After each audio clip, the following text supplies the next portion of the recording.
Morning, good morning, and welcome to the National Association of Black Women in Construction Investment Club Education Tuesday. Good morning again. Good morning, and welcome to the National Association of Black Women in Construction Investment Club Tuesday. My name's Ann McNeil, and I am going to turn this over to Doretha Dennis Jones. Good morning, Doretha, and good morning, everyone. Good morning. Our president is here. That's Sharon Jackson, and she's going to get us started.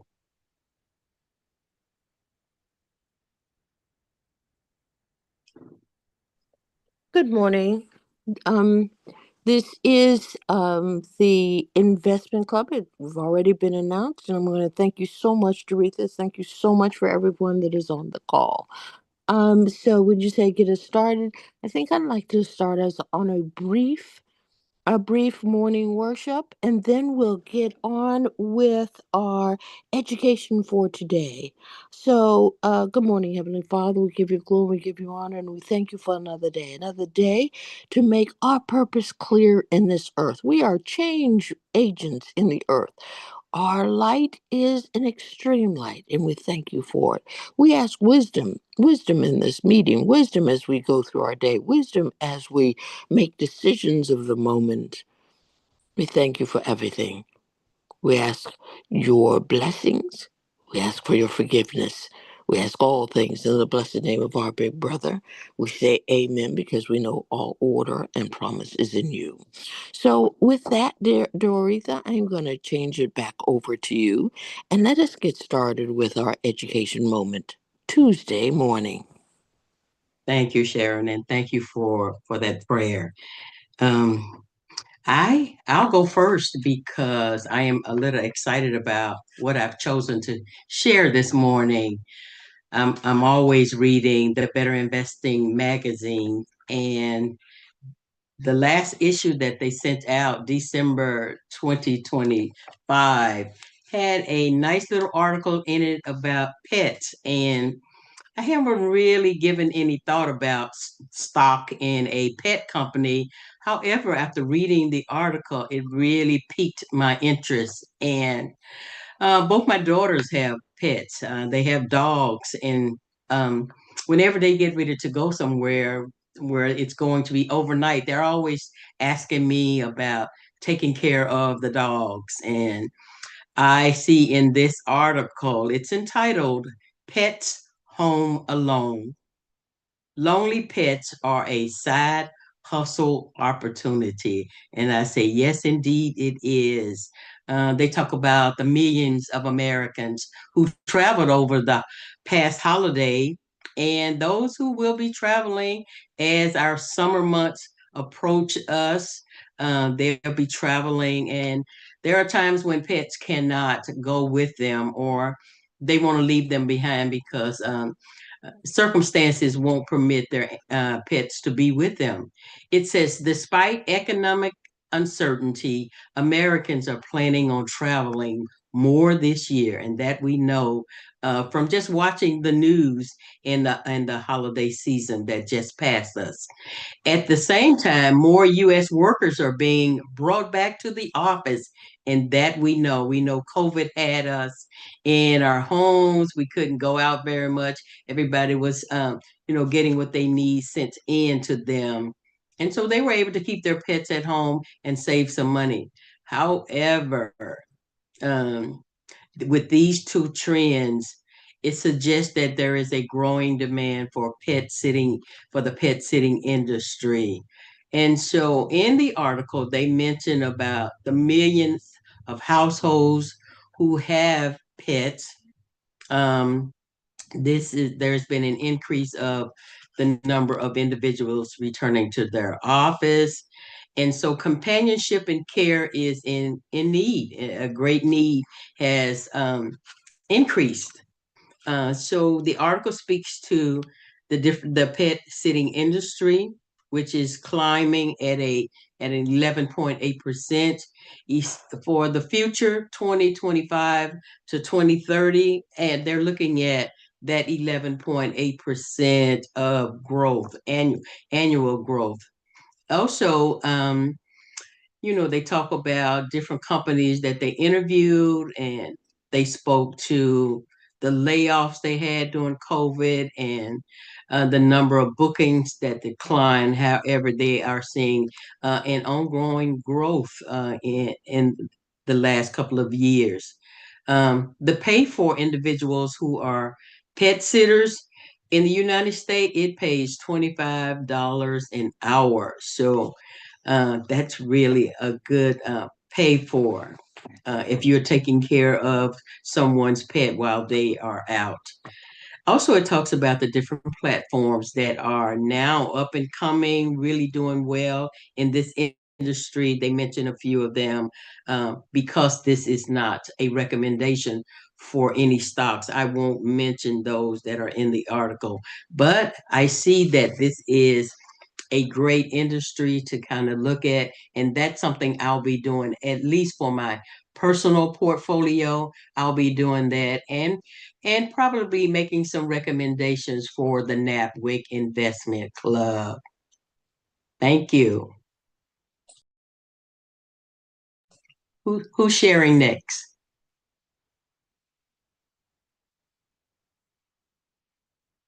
If you're speaking, you're on mute.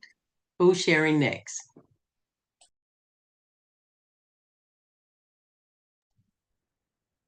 Mia, Sharon, would either one of you like to share next?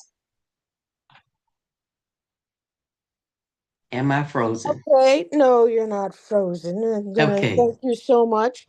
I uh I put my article down. So the reason why I chose this article in the last investment club magazine, there was an article on the SSG. And the SSG is the foundation of what we do. It's not about what we read, the sensationalism of what we see on TV or what we hear from relatives and other people. It is the basics of understanding the stock. And our basics of understanding the stock is an uncommon tool called our SSG. Uh, and it's also based on common sense. There have been a lot of people that want to do a lot of different things, but we keep it basic and we keep it on the statistics that is provided by the data. Now, Anne tells the story of when she first started with Better Investing, that they actually did it on paper. We don't have to do that now. We actually have the handy dandy tool that has also begun to use AI. There's AI button. It doesn't do it. I'm not going to say it doesn't do much, but what it does do now, you don't have to go looking for the categories and the guidelines. You press the AI tool, the AI little button, and it gives you the categories. But let me go back. So, as I mentioned, the SSG, the Stock Selection Guide, is the centerpiece of the Better Investing methodology. So, what we are looking for are companies of high growth. If a company can consistently grow sales and earnings at an acceptable rate over an extended period of time, then we are looking at a company of high growth. Um, it is our litmus test to qualify prospective investments. We always come to our meetings with different uh, stop businesses to look at, right? But if they don't meet the litmus test of review in terms of the stock selection guide, then we ain't interested. It may sound nice, it looks good, it may be shiny, but it has to meet the litmus test. And the stock selection guide is based, as we know, in different sections. So, sections 1 and 2, sections 2 and 3 of the SSG are referred to the barbed wire. That's pretty much the first page. Our visual guide is up straight and narrow. If it's not up straight and narrow, then again, What they used to say in the early days, or when I first started, is that there's no point in going to the next section. That's our barbed wire. We're not going any farther if it's not up straight and narrow. Those are our two basics about quality. Sections 3 and 4 and 5 are about value. So, value the company. Unless the company meets our value qualifications, remember, we are only interested in companies of high quality and consistency of growth. No matter how high the quality is, we also look at uh, uh, the potential for gain. Now, this is the thing. I think Nicole, and this is a good thing for us to constantly study, but Nicole gave us a fast and dirty, a fast review of how to look at PE because we're always looking at the PE. That determines how much investors are paying for each dollar the company is earning compared to what it paid for the same dollar in the past. If the multiple earnings are the same or lower, then we're looking at a good value. If the earnings are same and lower, then we're looking at a good value. If not, the stock may be overvalued, and it doesn't mean that we're not interested. It's not like, when we jump the barbed wire. It just means that it goes to the watch list. Still a good company. We're still interested. We're just going to put it on a watch list to make sure that we are continuing to make sure that we don't miss out on a good value or a good growth company. And finally, we're looking for projected compounding. This is something we don't do much. I've seen this in uh, I've seen this in other clubs, but it says that a compounding annual growth rate of 15%. And that's what we're looking for, 15% for our entire portfolio. That doubles our investment in 5 years. And so that is pretty much all I want. I mean, the thing is, w- I know when Ann started and they were doing on paper, it took time and it was a major investment, even more than what we're doing now. But this is important because I was reading another article and I didn't finish it. It says AI is in everything.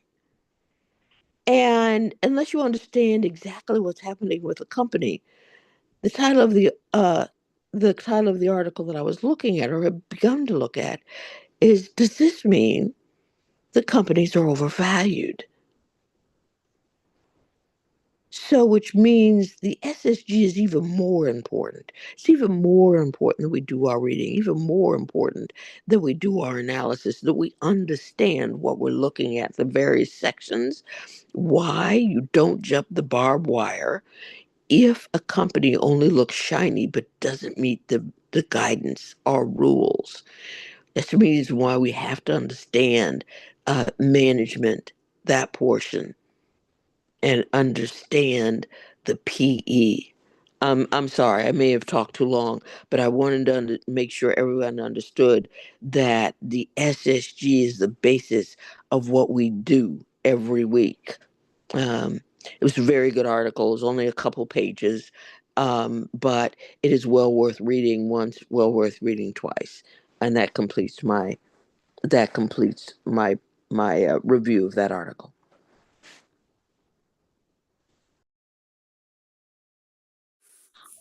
Good morning, everyone. I'll go next.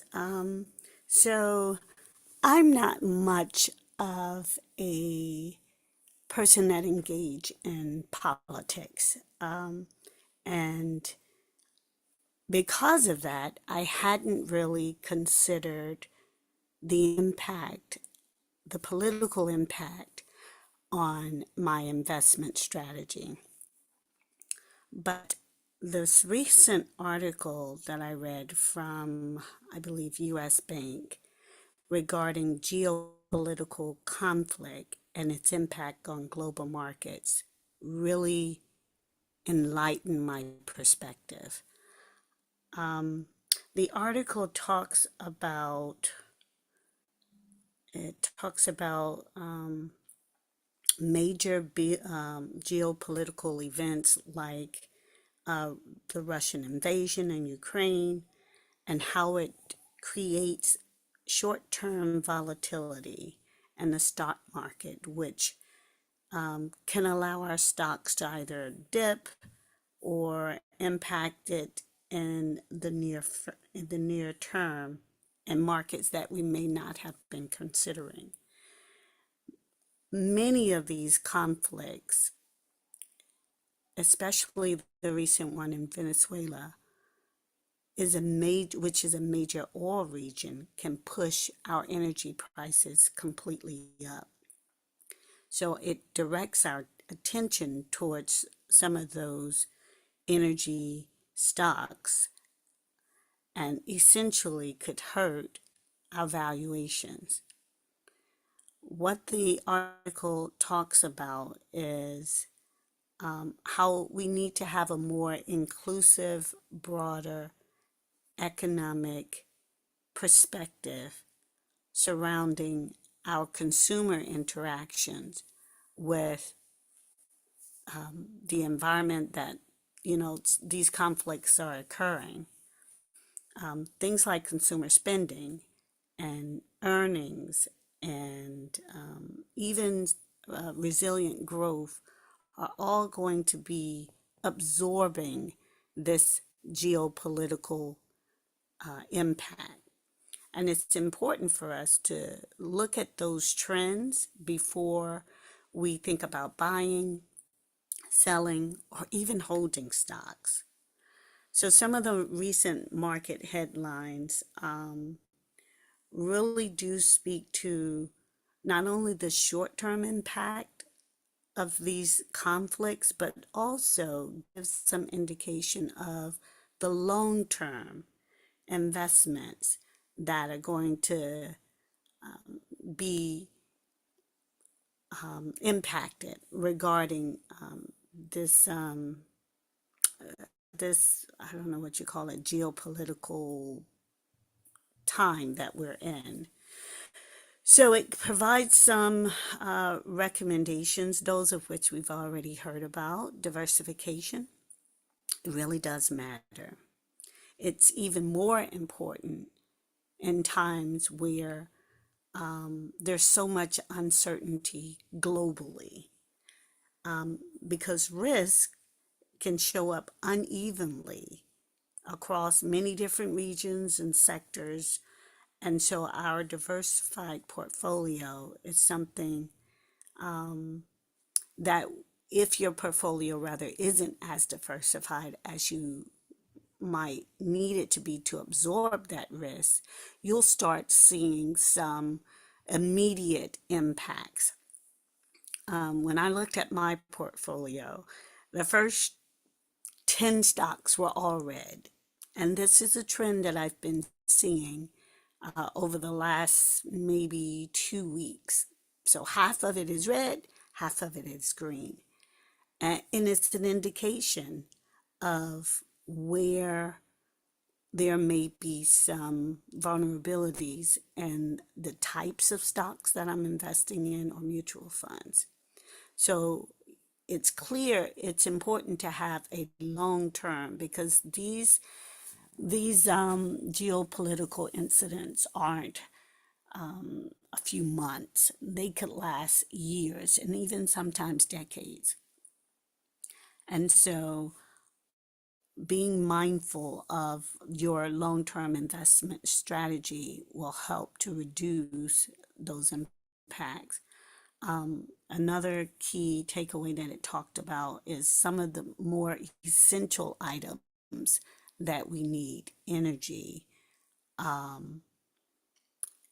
going to be immediately impacted, even if our portfolio isn't geared towards that particular sector.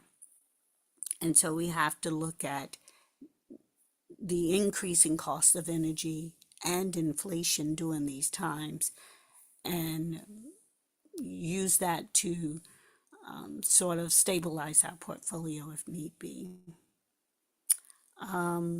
Anchoring our portfolio will help us to make more tactical moves as we navigate the short term impact, but even more so in the long term. Having diversified portfolios, not getting overreacted by these headlines that we're seeing, balancing or reallocating our portfolio as need be can also be very helpful. Um, Understanding the impact of energy, even if it's not a part of our portfolio, and looking at companies that really do provide stronger cash flows or dividends over growth was something that the article mentioned. And then trying to avoid rather over concentrating in a particular sector or market was something that could be helpful. But yeah, so it gave me a different perspective on politics and the impact on global market that I hadn't really considered. And so now I can no longer be see no evil, hear no evil mindset as I look to grow and strengthen my portfolio, but use it as a standard for realigning my growth strategy in spite of challenges that we may be facing in these political tensions. So that is my insights from this article. Thank you. I love that, Nicole. Just as pet care would not have been something I would have been looking at and paying attention to, I see that I too need to tune in a little more to politics and how it's going to affect our portfolio. Thank you for sharing that.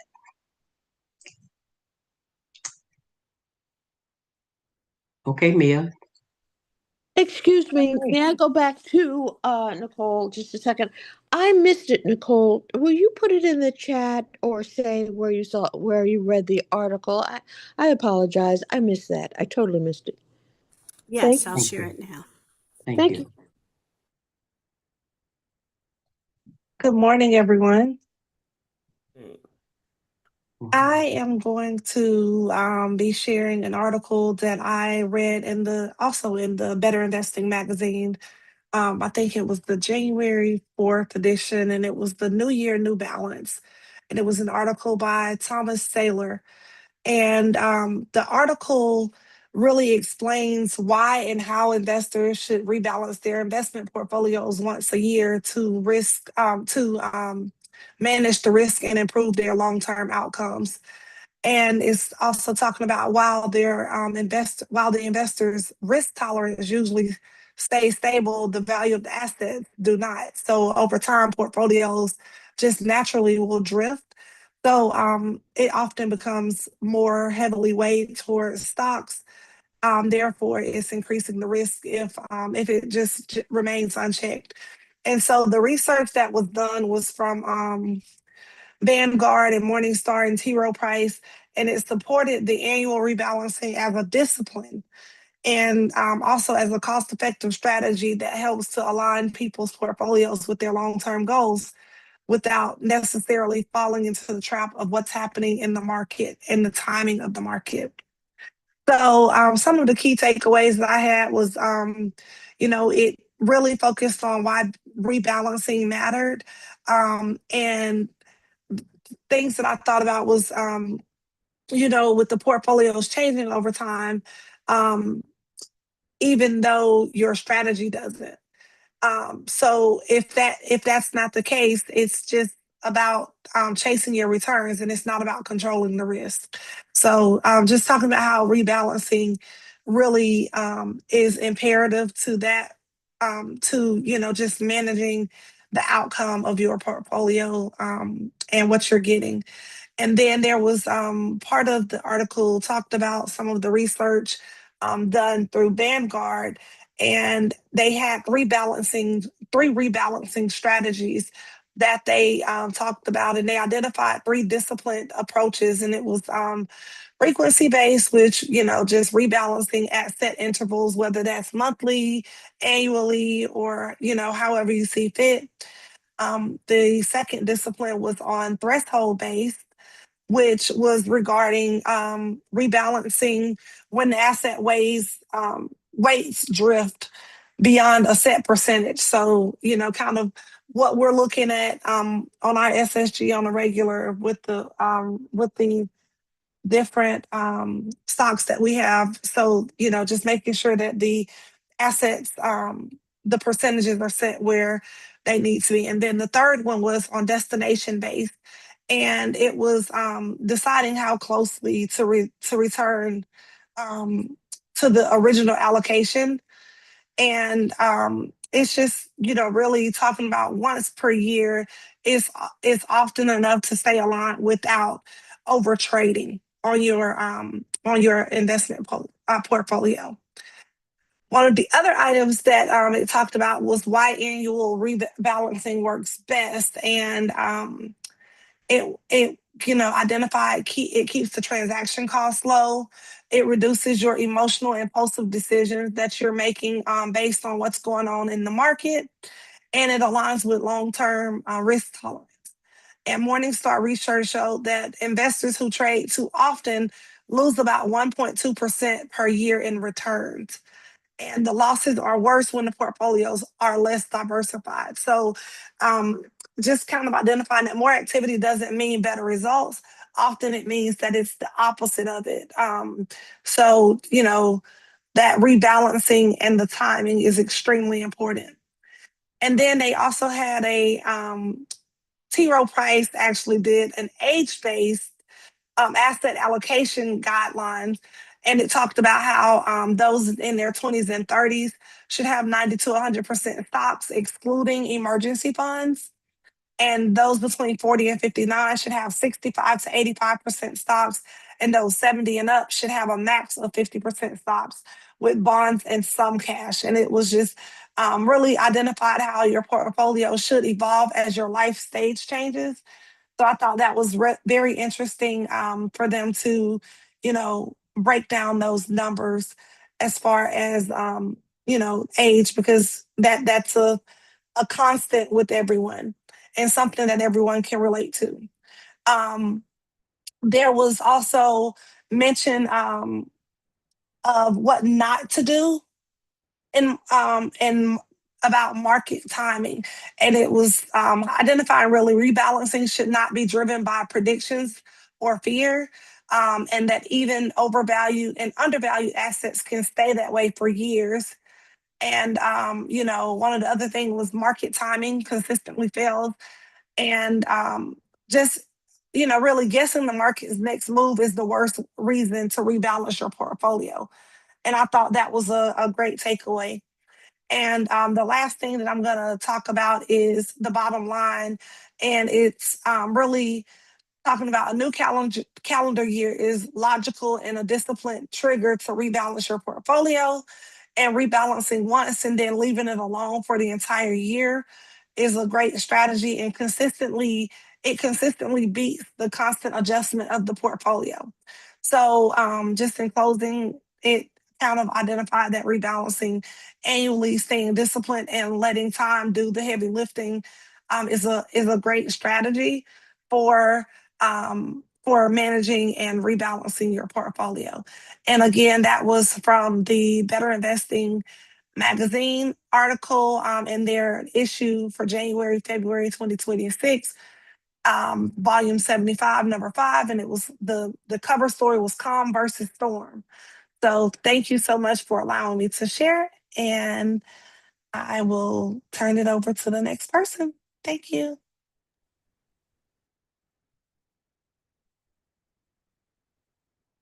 Okay, this is Valencia. I like to go next. Okay. When I see this article from Better Investing, It's the January, February article, magazine, Better Investing magazine. And I could not help, but what really attracted me to this article is called Calm versus Storm. This is day traders versus long-term investors, better investing with who use better investing principles. But it's investors and traders. It's a story about better investors and traders. And it's written by Sam Levine, but I got to give you the backstory of the Sam Levine. Sam Levine has over 25 years of investment experience as a broker, portfolio manager, board member, and writer. He holds the Chartered Financial Analyst designation and a master's degree in financial planning. And why is that important? Because he goes on to talk about how he knows so much about day trading, because they actually did a study and also did I think it's more of a their training. It's called Shearson's Lehman Brothers in 1992. And they taught stock investing at Wayne State University in a Bloomberg lab. So I thought I always look at the credentials of people so I can kind of really understand how we get here. But what attracted me to this article was that this past summer, I tried day trading. Now I'll tell you, it works, but it doesn't work. And for me, it was really learning the charts and trying to figure out. Now, mind you, I invest stock too, but I do it through veteran investing principles. That's the only way that I invest in my stocks. But I also go in and when they get suggestions, I'll go do an SSG on the company. But what traders do that's different from long-term investors or I'll say BI investing is that they're lured by the profits of the day. So it's a lot of volatility throughout the day. So traders do short term. They depend heavily on the volatility of what's happening throughout a period of time from 1 minute, 5 minutes, up to 15 minutes, sometimes 4 hours is the maximum, where they're actually looking at how the buyers and sellers are acting throughout the day. That's why one of the things that I like to do is and this also helps, is when purchasing stock, I will look at it and see if it's a company that I want to purchase. And I go back and I'll take it through the SSG, and I'll go and I'll look at what was the lowest price. That's very important to me. But what I have the advantage of, and is what I use this for, is the same thing that what traders use to make their money, is that I'll look at how low they went, how much and at what period of time, and who held we call them candlesticks. Who held? Was it the buyers that held the market for a minute, or was it the sellers? And then you kind of see, and you kind of read it from that perspective. But what that article does not go that deep into it. It really much goes into traders and investors see the market very differently, as traders are focused on fear and greed. And you have a look, and for us as better investing, using the better investing principles, we look at quality and value over does the stock hold, or does the company hold the quality and value of the stock? So we had a look at the SSG, and you'll see that all the measures are devoted to answering the question of the stocks is if the stock is priced too high, or is it too low?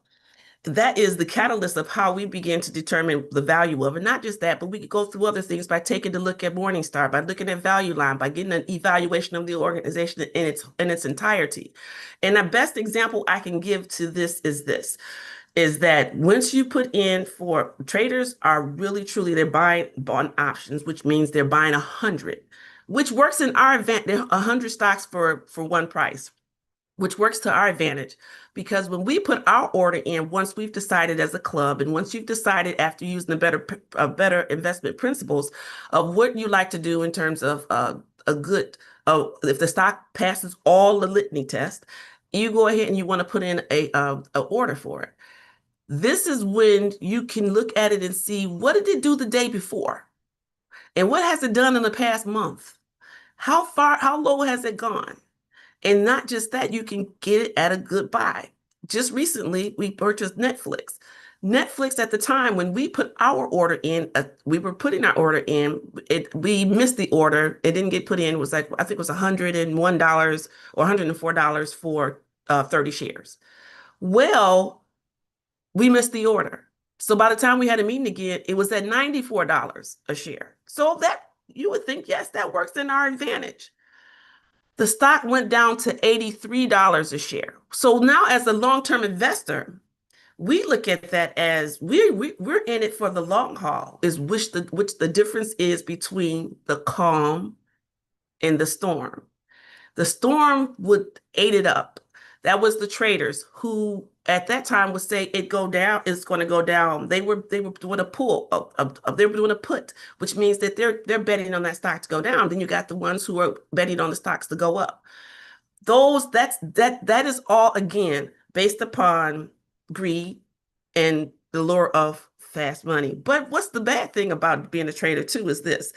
It is the version of trading that sort of relies on the chart signals, news headlines, and it is way too much adrenaline. I mean, you really have to sit there and you have to watch because you can miss a window, but just at a break-even point to where it has tested the market and it falls back down, which you then lose whatever amount you put in. Well, I was very frugal in what I was choosing, so therefore I was pretty much on a good end of it. But I still didn't win as much as I've won by doing the better investing principles.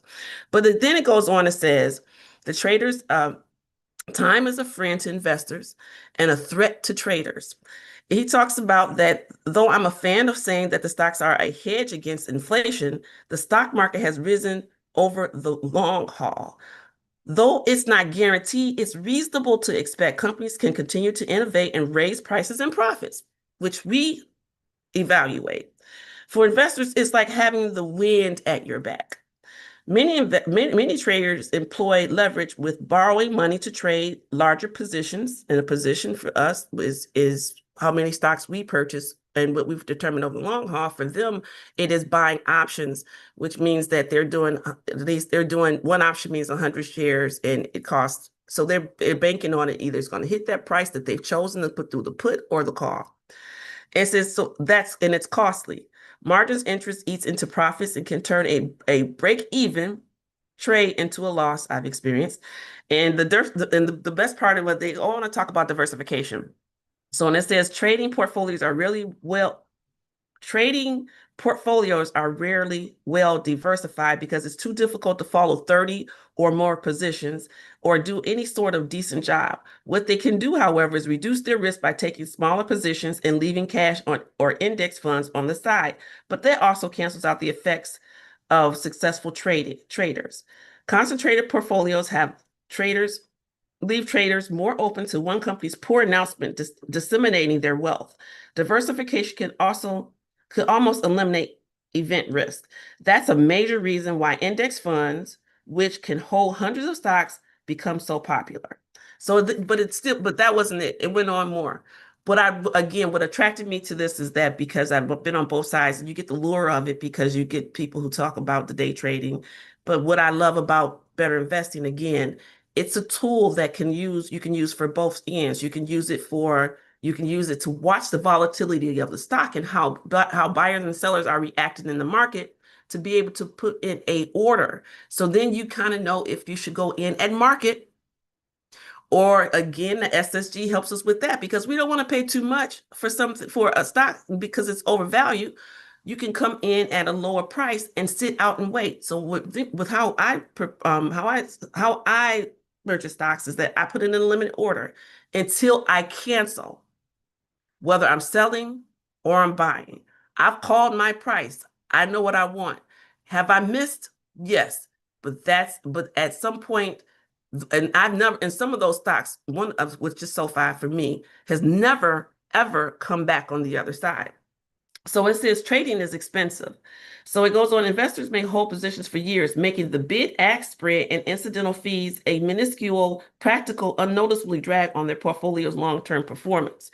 You all talked about earlier about rebalancing your portfolio, watching how your stocks are responding. We get that advantage. They don't have that advantage. We have the advantage over long term, which this article is so phenomenal. I was just so smitten when I seen it.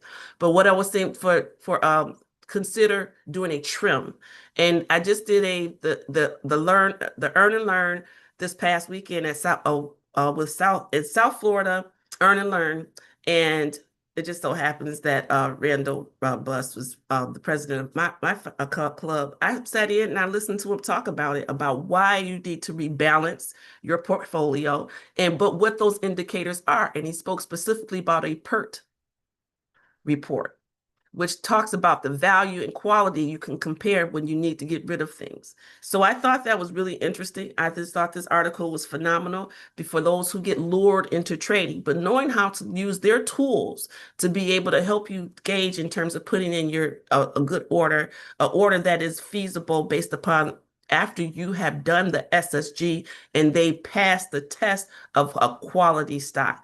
I was just so smitten. But it says, and lastly but not least, it says, why trade at all? It says most people are far better off investing and building wealth through spending less, investing regularly, and holding on for as long as possible, as long as sensible. Better investing method provides a framework that encourages thoughtful, dispassionate investing that is accessible to both novice and experienced investors. And from that, I'll close. Thank you.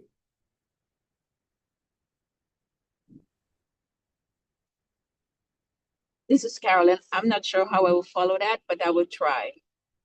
My article is from December 2025, and it's Strategic Tax Planning for 2025 and Beyond by Christopher Revers. And it spoke about the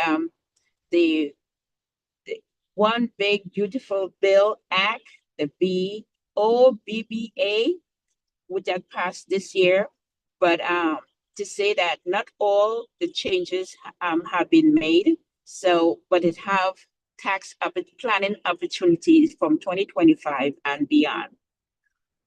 And the article spoke about the long and short-term capital gain tax rate, and it said that the long-term capital gain on securities that held more than 1 year are currently taxed at a lower rate between 0 to 20%. It's mentioned that taxpayers who made less than $48,350, that's single, or $96,700 married filing single, will not be taxed on the long-term gain. It said that the other income that is higher than those thresholds, they will pay 15% on the long-term gain, capital gain. It mentioned that there's also a separate Medicare subtax of a 3% on investment income. And it's stated that, the single taxpayer who make over 200,000 and the married couples who make more than 250, they will be subject to the 3.5% Medicare subtax. It mentioned also, it spoke about the senior tax supercharge standard deduction. For 2024, the standard deduction is set for $15,570 for single filers and $31,500 for married filing joint. Another part of the article spoke about the consideration of qualified charitable distribution. If you're over the age of 70.5, you have the ability to contribute directly to a charitable using a distribution from your IRA account, better known as the Qualified Charitable Distribution, QCD. For those over the age of 73, the distribution counts towards satisfying your required minimum distribution, but this does not count for as taxable income. Just wanted to share that. And lastly, I will go with this. I will say that we spoke about last year for tax deferred catch-up contribution for higher earners on the 401k front, beginning in 2026, taxpayers making more than $145,000 will require to make any catch-up contribution to their 401k plan as Roth contribution, which means that the tax will be due on those contributions. For those 50 and older, this year is the last year you will be able to shelter the minimum $31,000 contribution from your income. And to close, please consult your tax advisor for the information that was shared. And that's it for me. Thank you. All right. Good morning. I can go ahead and go last. Was there anybody else before I share the video? When you share the video, I just wanted to say that thank you for that, Carolyn. I think that at some point I would hope that you would take longer than 2 minutes, 3 minutes to share what you gave. That was extremely important. Okay. I just hope that we can schedule a time to have you on again as our one of our, very good, finance guide persons. Thank you. That's all I wanted to say. All right. Thank you both. Thank you both. I chose an article, excuse me, everybody's article. No, I chose a video from the video library from Better Investing, and I was queuing the video up, but out of respect, I'll go back to the very beginning so you could see, I don't know about the rest of you, but I oftentimes struggle with judgment. And so I chose this particular video from the library, and then I'll move it fast forward. It's a little long. It is entitled Better Investing, Adding Judgment. This is a series, and it says Judgment and the Stock Selection Guide. And this is presented by Annie Kuziak and Ken Kavula. And of course, every Better Investing presentation and information that we share, we want to make sure people understand that we're not selling any stocks or anything like that. So I'm just going to go through that. And that is a disclaimer. Any of these presentations that we do, including this one, we want to make sure that this is understood. And we said this earlier, that this is for educational purposes only, and it's not intended to be a recommendation for a purchase or sell of any particular stock. I'm going to go ahead and move forward to the presentation, and I'll play the video, but I wanted to just give the overview of what we're going to hear, because they're going to be defining what is a quality company. Oftentimes when we look to purchase a stock, there's some activities, if you will, some exercises we can go through to determine if in fact that company is worth further review. And Sharon said it earlier in her presentation here about the front side of the SSG versus the back side of the SSG. And oftentimes if we do the front side, and we can see visually if that's a stock that's worth even adding more judgment and really researching. So I'm going to go ahead and play this. And I know for those of us that may have to go, it's okay. And those who don't, we can just let this video play out.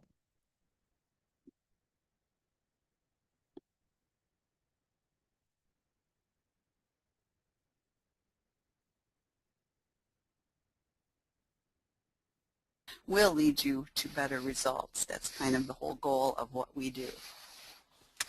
Here's a look at the first page, or the front side, of a typical stock selection guide. The form has changed little in the last 30 or 40 years, but it contains an awful lot of very important information. You'll see that there's 10 years of historical data, and the reason that there's 10 years of data is that generally 2 business cycles will show up in that 10 years of data.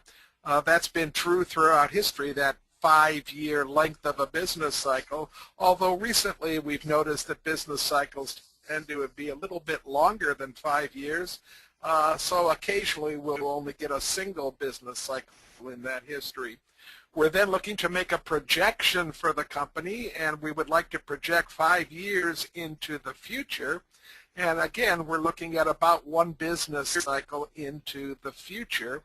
Notice that there's a small difference between the end of the 10-year period and the beginning of the projection. That gap right there is basically the quarters in the most recent fiscal year. This example is showing 3 completed quarters in the current fiscal year. Once we get to the 4th quarter, then we'll have fiscal year data and it will become historical. But right now we're looking at a guide that has 10 years of history, 3 quarters, that's 9 months of current data, and then 5 years of projected data.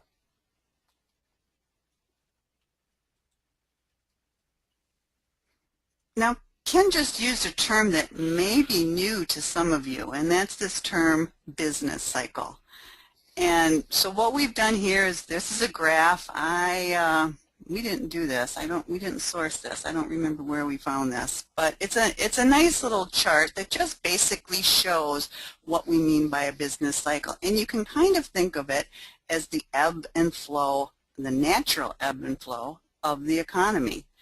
Across the bottom, that's showing a period of time. As Ken said, somewhere between 5 and 10 years is typically the time period between one peak and the following peak of a business cycle.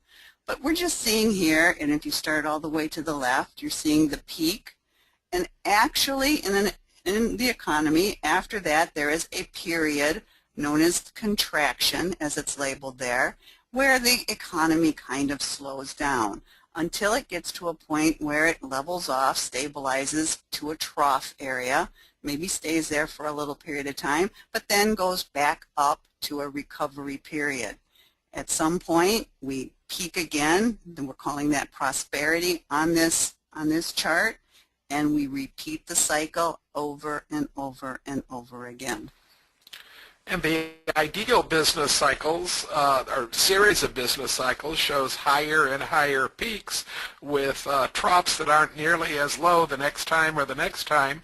Of course, in 2008, we had a great exception to that rule with one of the deepest recessions since the Great Depression. And we're coming out of it right now to a period of recovery and prosperity that's not quite as strong as we'd like it to be. Robust is a good word too, Ann. Yeah. Not quite as strong as we'd like it to be, but we are indeed moving into that area of prosperity, and the normal cycle of things, the normal business cycle, indicates that eventually we'll hit a peak and we'll move back down into a contraction period again. It's normal business, it happens, and we have to be aware that this is going to happen with all of the companies that we own.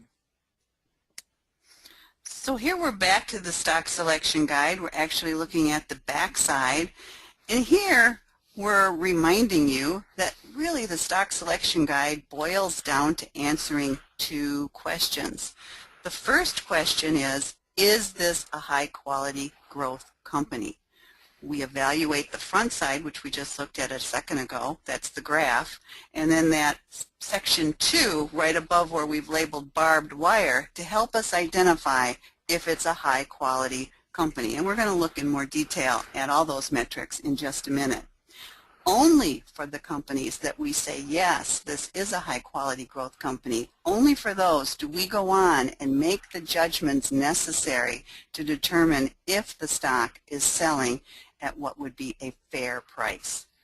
It was very important. If you listened, Ann used the word judgments when she talked about, is it a high-quality growth company?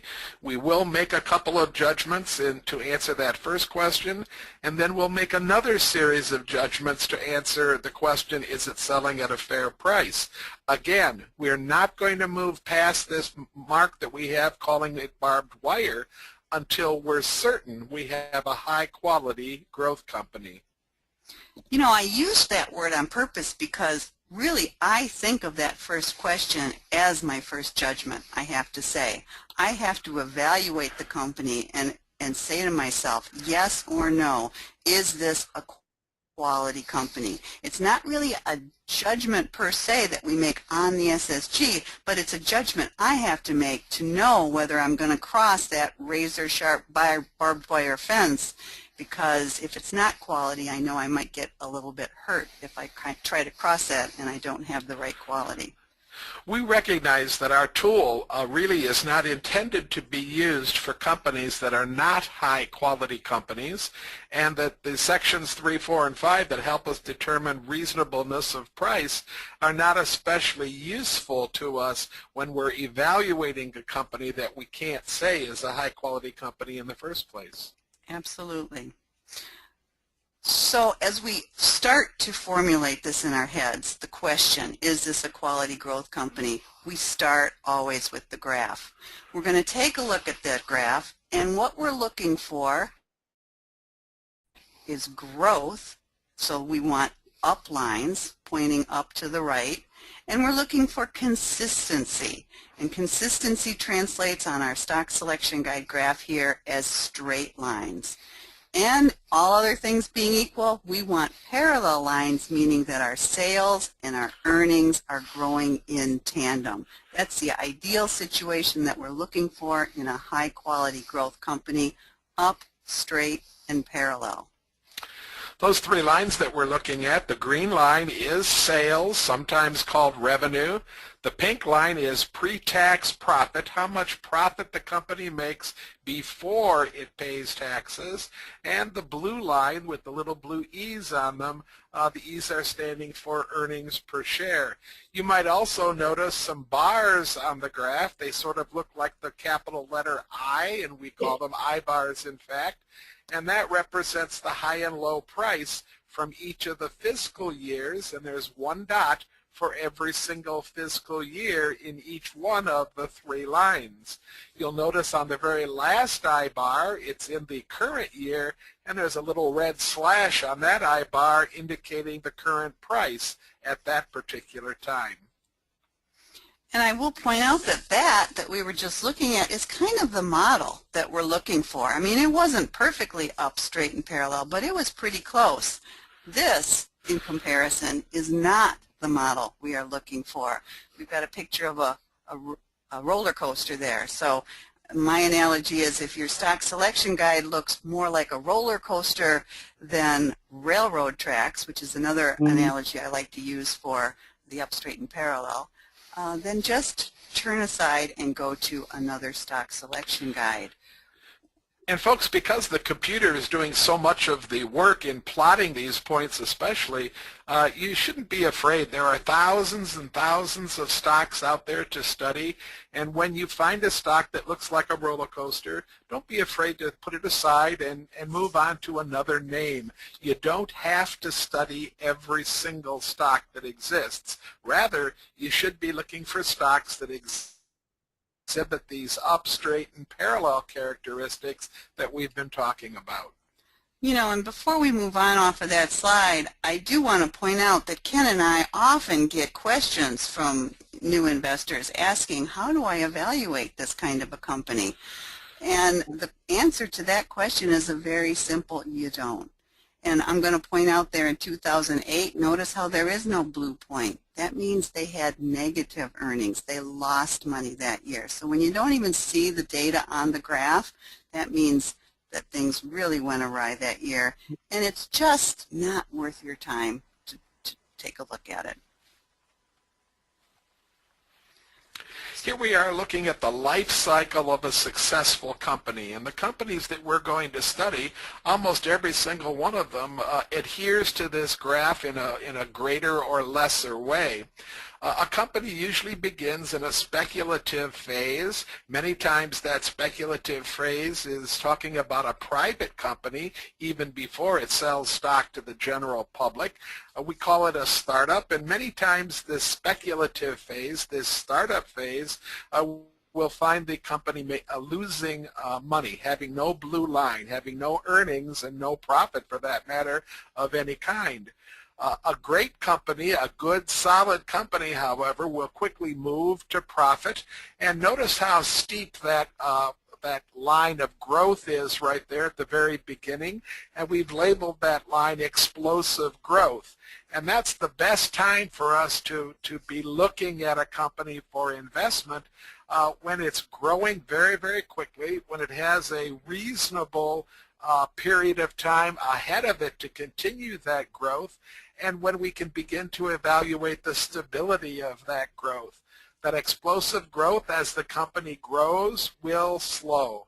It's just a fact, and we shouldn't be surprised when we see growth go from 30 or 40% per year down to 15 or 20% per year.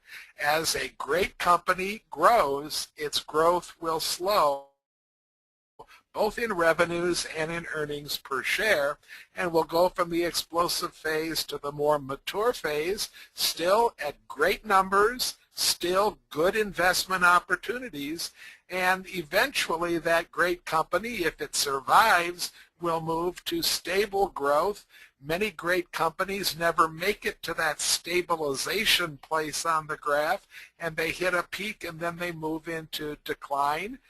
But many other great companies hit that stabilization phase. They continue to grow, albeit much more slowly, and there's still opportunity for investment even during that stabilization phase.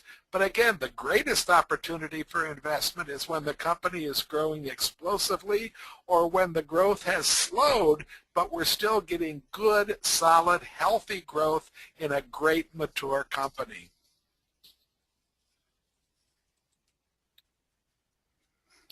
Now this slide is showing the comparison really of two different size companies, with these companies being at different phases of their life cycle.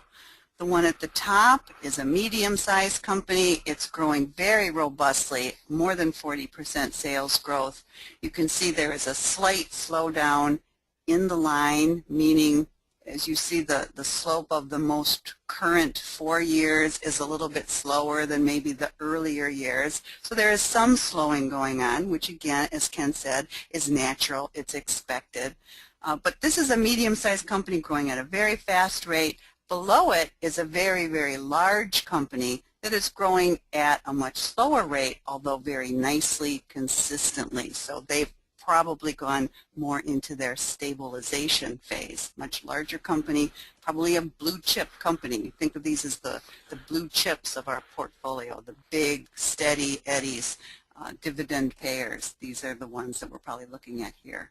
I was going to focus on that one word you just used, Ann, dividends. Many times as the companies hit their stabilization phase, they will begin to offer dividends to entice investors to stay invested in their stock. And those dividends might return 2.5%, 3.5% in today's market. Yep, and that's a nice part to your portfolio addition.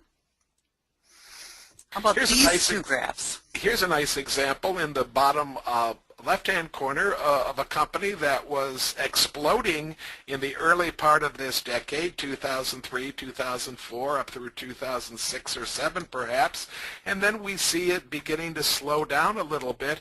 That is still great growth from 2007 through 2011 for this company, but it's not growth at 60%, which is the average growth that we see on this graph over these 10 data points. This is to be expected. We will see small companies as they mature and become medium-sized companies. We will see their growth grow from explosive numbers in the 50s and 60s and sometimes higher. We'll see those numbers begin to shift downward. We're still probably looking at growth in the somewhere between 15 and 25% as we see in the most recent 4 or 5 years. Up in the upper right-hand corner, we're looking at a growth that is still exploding. It's still growing at a nice, consistent ratio. We don't see any appreciable slowing for any appreciable amount of time. A couple of hiccups in earnings back in 2003, and but then a real big speed up, a little bit of a slowdown, and then a huge speed up, and then some real great consistency from 2006 onward. Explosive growth, And eventually, we will expect to see this company slow down because any company, as it grows, its growth will slow both in revenues and in earnings per share. Absolutely. And one other point I'm going to make is that when you see slowing growth, you're going to want to measure that. Now, we're not going to get into any tools talk tonight, but when you're analyzing companies where you see some obvious slowdown in the growth, you're going to want to measure that rate of growth and determine, what that is. It's not 60% anymore, so what is it? It still looked pretty good to me, but you're going to want to measure that, and the tools do make it very, very easy for us to do that. Now, as we're looking at another graph here, I want to encourage you, when you are looking at these graphs, to kind of ask the questions. Have a dialogue with yourself, such as Ken and I have been doing when we've been reviewing these few companies. Ask some questions. First thing you're going to want to note on the company is, what size is this company? We measure the size of the company by the number of annual sales the company has. And as a review, under $500 million in annual sales is considered a small company. Over 5 sales is a large company, and everything in between that would be medium. So looking at this, looking at our data, I see in the most recent year $25 billion in sales. This is a very large company. We're going to ask ourselves, how consistent are those sales and earnings? I'm seeing nice consistent lines here. Again, looking over the long-term trends and looking for some recent trends. Has anything changed? Do we see a slowdown in the most recent years? And I compare the two growth rates between the sales and the earnings. How did they compare to each other? Are they kind of in tandem, or are they widely diverging?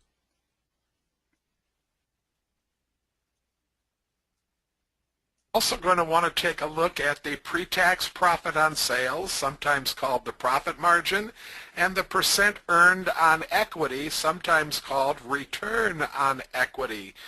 Those are part of Section 2 of the Stock Selection Guide, and we've highlighted those two items at the very top of this screen. Here's a numerical analysis of the pre-tax profit. And as you move your eye from the 2003 number over to the 2012 number, you'll notice that it's been a slight rise to the values. If you kind of follow the numbers across visually, you notice that they've been amazingly consistent in the last 5, maybe 6, maybe even 7 years, varying by just about a ½ cent.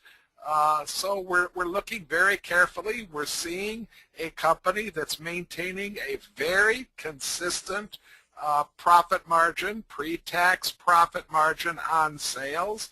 And this is telling us that management is doing a great job in moving money from the top line, that's the revenue line, to the bottom line, that's the earnings line. This is an example also where industry comparisons are going to be extremely valuable.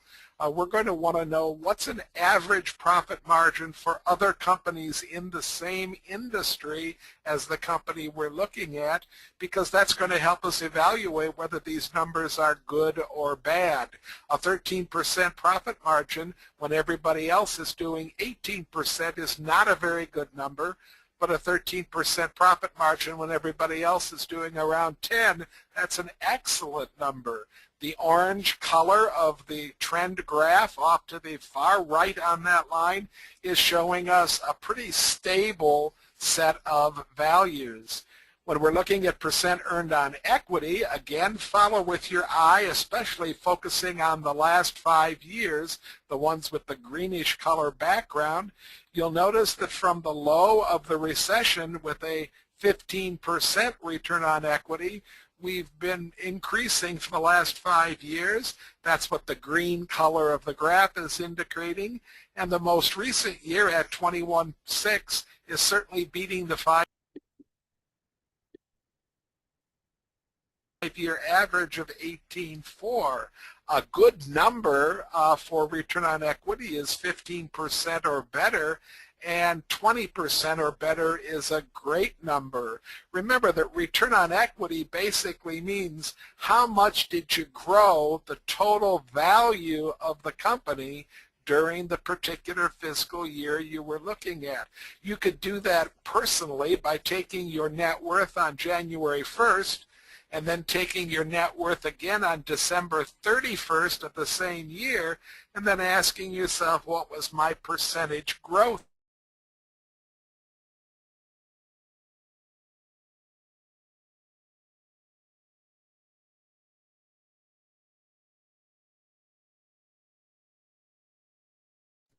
Did we lose Miss Ann? No, what happened is Miss Ann went into a breakout room, not realizing that she was sharing. So her screen stopped sharing. And you know what? There is another meeting scheduled, so we're going to end this session. We thank everybody for joining us this morning. It has been an excellent, excellent educational meeting. And thank you all for joining us. And thank all of the members for participating this morning. I enjoyed all of the presentations. Again, this is the Nabwic Investment Club. If you're interested, don't hesitate to reach out. We'd love to have you on board. That's it for us for now. Thank you and have an excellent morning and a great day. Thank you. Thank you. Because it might be very common for them to Thank you. hold a lot more debt. So Doretha, you need to end the live. known, but it's a Yeah, good one to Doretha, get started my with. apologies. So The we see video a is still trend playing.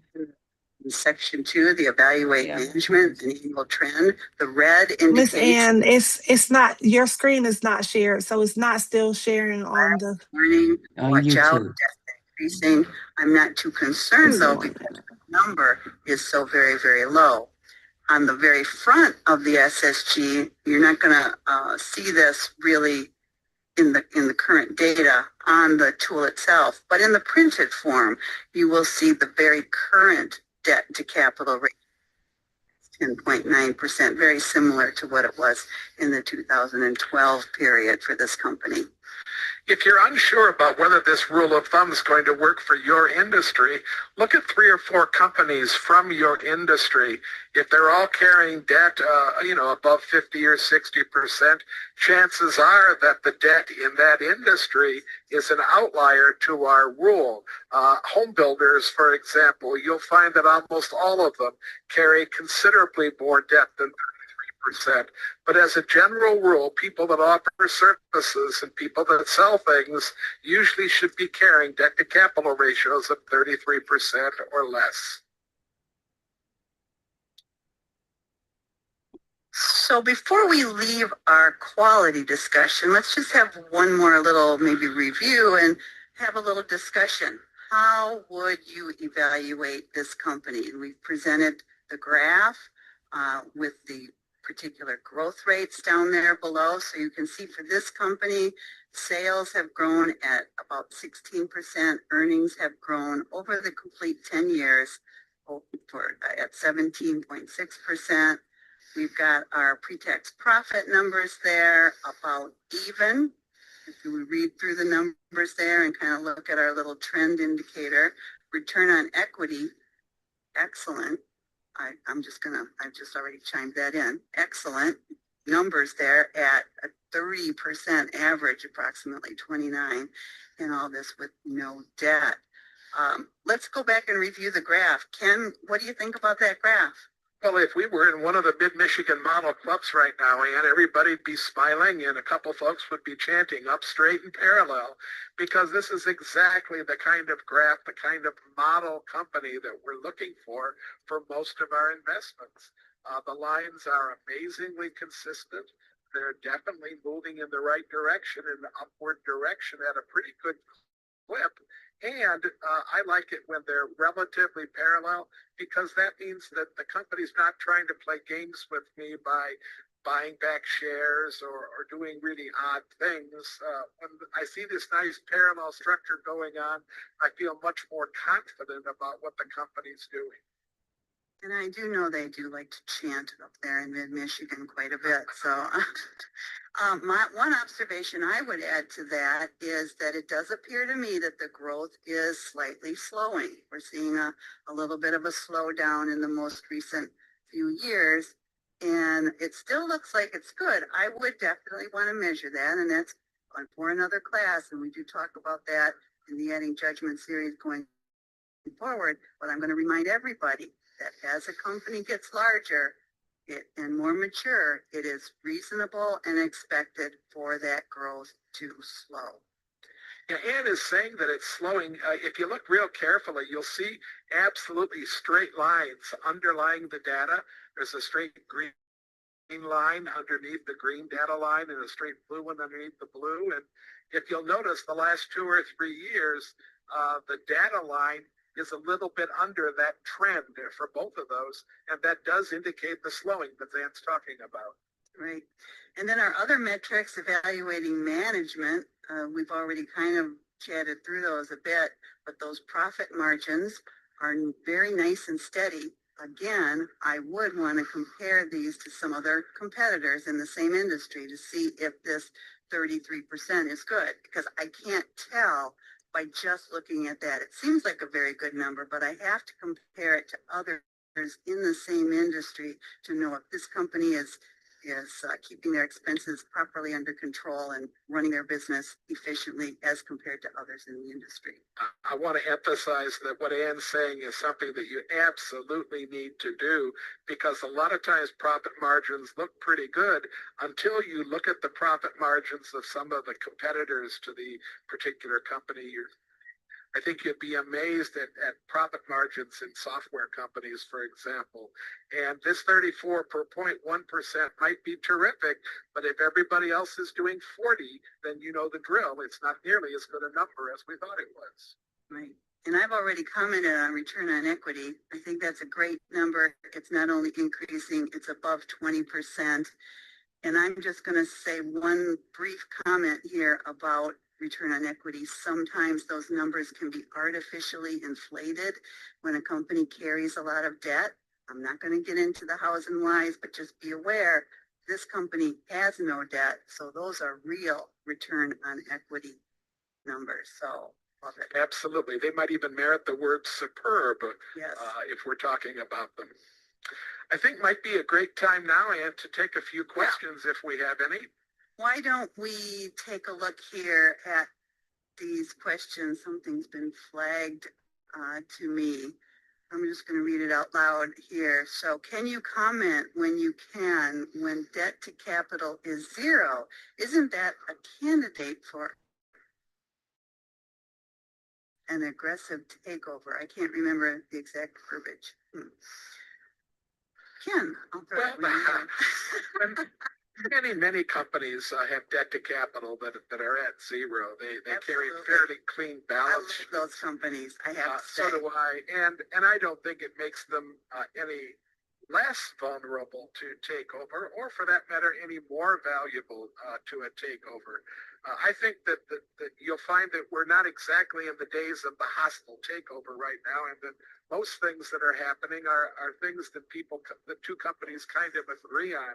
So I don't think there's any correlation between the amount of debt, whether it's a true takeover candidate or not. I would agree. You know, we're getting a question here. I know you're probably looking at them too, but I see it's been answered. But I just want to make people aware. People are asking, or one person has asked, what is that dotted line and why is it straight right across on the graph that Ken is now pointing to?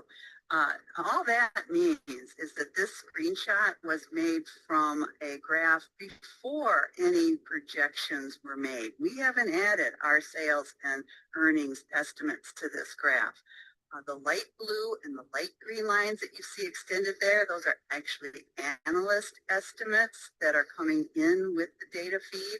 All the other darker and with the circles to the left are all historical data from 2012 back, plus those 3 open circles are the quarterly data. So that's what that is. I just wanted to take a minute to explain that. We're going to get a question from Rocco, and he wants to know, would you look at a company with only a year or so of public data? And Rocco, my answer is no, almost never.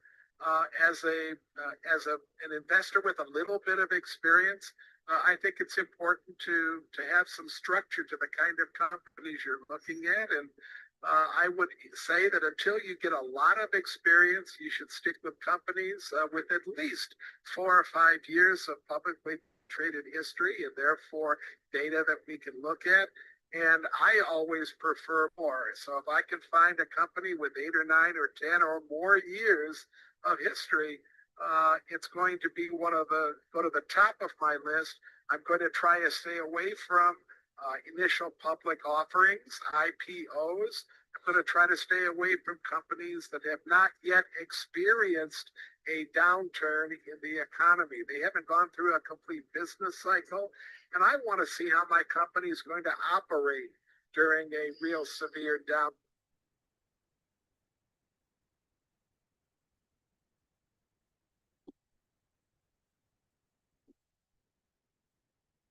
All right, this is Ann McNeil. We're going to go ahead and end the video. We want to thank everybody for joining us and have a great day. This was the National Association for Black Women in Construction Investment Club Education, and we learned a lot about YouTube and Zoom. So everybody have a great day and see you next month, same time, same place for another training education series from Better Investing and the National Association of